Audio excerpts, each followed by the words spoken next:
I'm Dr. Ingrid Visser, and I'm here in Miami to see Lolita the orca, who's in captivity just over there.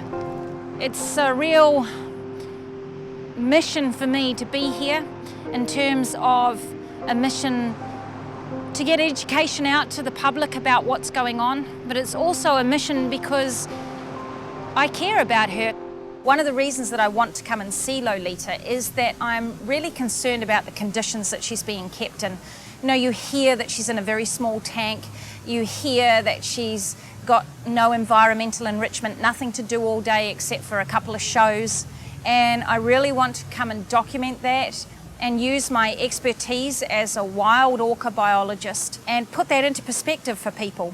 A lot of the PR with these aquariums like SeaWorld, like Miami Seaquarium, that keep whales and dolphins in captivity is they say that it's for educational purposes. But I just can't see how it's education. You know, if it was education, we've had 40 years of it. Why do we still have to have them in captivity? Surely we'd be educated enough by now. You know, as adults, we have grown up with these animals in captivity, so we should be the ones that are shutting it down now. As a scientist, I find it something that I have to do to try and help these animals. From a personal point of view, it's not just a mission of passion, it's also a mission of compassion.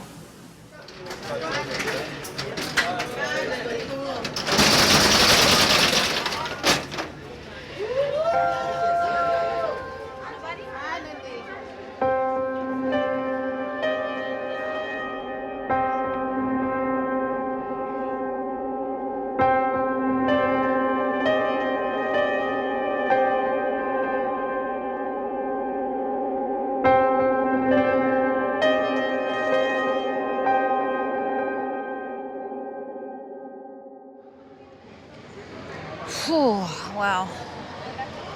I mean, I knew this was small, but this small?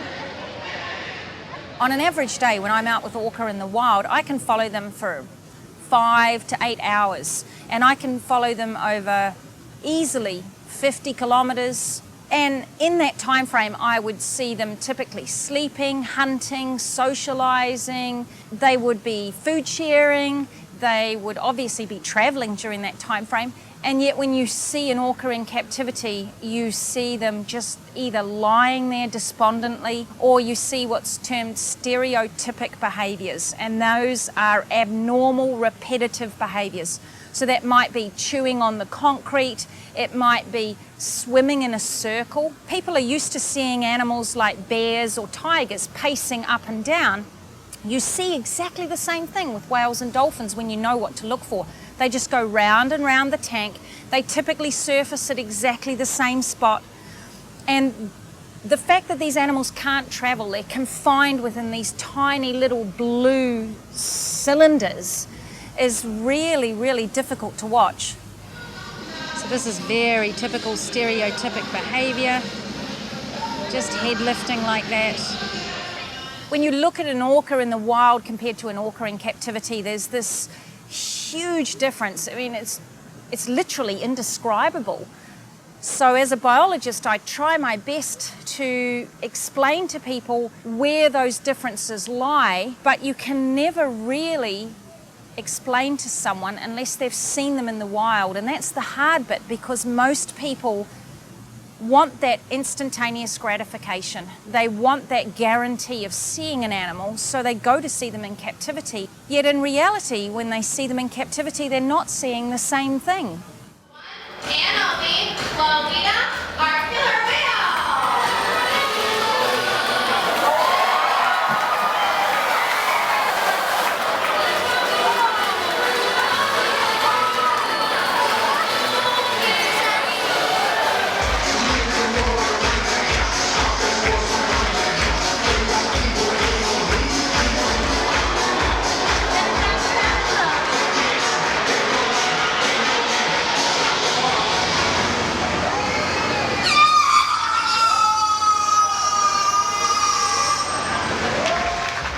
How can they call that education? So I just went in to see Lolita, and I know the facts. I mean, I know exactly the dimensions of the tank. I know the dimensions of her, but when you actually see it, you realise how tragically small that tank is.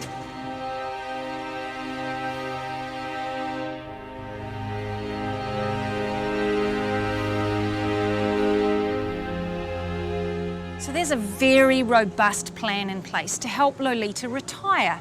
It involves training her for simple things like being able to move in a bigger environment and to be able to catch live fish again. And we would never just throw her out into the ocean and just say, right, you're on your own, sunshine. So the idea with the rehabilitation plan is that she would be retired into a little secluded cove that would be netted off. And that would give her the ocean experience, but on a small scale, so that she wouldn't be frightened. She'd have rocky bottom, pebbles, seaweed, fish, and the currents and the waves, all of those things that should be what she should have in her natural life, not in the sea circus that she's having to do here, purely for people's entertainment. You're using an animal that's just basically a facsimile, a puppet of what a real orca is. It's just tragic that she's been kept in there in that torturous environment for this long. If I could meet with the owner of the aquarium and he was actually open to listening, I would say to him, what are you thinking? You wouldn't treat your children that way. You wouldn't even treat your dog that way. Why do you treat a sentient, caring animal with a brain that's as intelligent as yours this way? You know, have a heart. You've spent 40 years making money off this animal. You know, the only way Lolita's going to retire otherwise is if she dies.